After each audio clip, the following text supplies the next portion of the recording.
আল্লাহ বলবেন কেউ নাই, মালাকুল মাউত বলবে না আল্লাহ কেউ নাই। ইয়া মালাকাল মাউত মর, মরে যা। তুমি মরো, শোনার সাথে সাথে মালাকুল মাউতের কাঁপুনি ছুটে যাবে, খিঁচুনি এসে যাবে ভয়ে। মালাকুল মাউত এক বিকট চিৎকার হাঁকিয়ে মরে যাবে। সবাই মরে যাবে, আমরা সবাই, কেউ থাকবো না। এই পৃথিবী থাকার জায়গা নয়। কিয়ামতের সময় আল্লাহ তাআলা মালাকুল মাউতকে বলবেন সবার রূহ কবজ করে ফেলো, সবার, কেউ থাকবে না, সবার রূহ কবজ হয়ে যাবে। আল্লাহ মালাকুল মাউতকে বলবেন মালাকুল মাউত কি অবস্থা? বলবে সব শেষ। মাইয়াবকা, কে বাকি?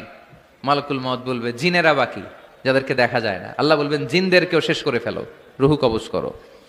মালাকুল মাউত আজরাইল জিনদের রূহ কবজ করবে। আল্লাহ এবার জিজ্ঞেস করবে ইয়া মালাকাল মাউত আখবিরনি মাইয়াবকা, এবার বলো আর কে বাকি?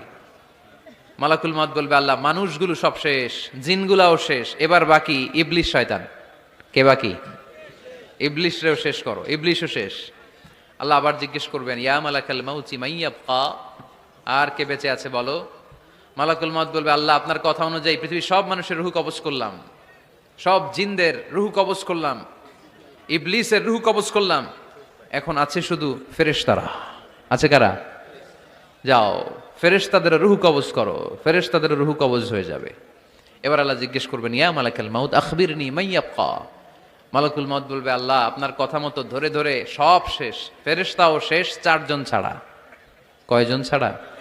জোরে বলেন কয়জন ছাড়া? ইসরাফিল, জিব্রাইল, মিকাইল, আজরাইল। আল্লাহ এই চারজন আমরা বাকি।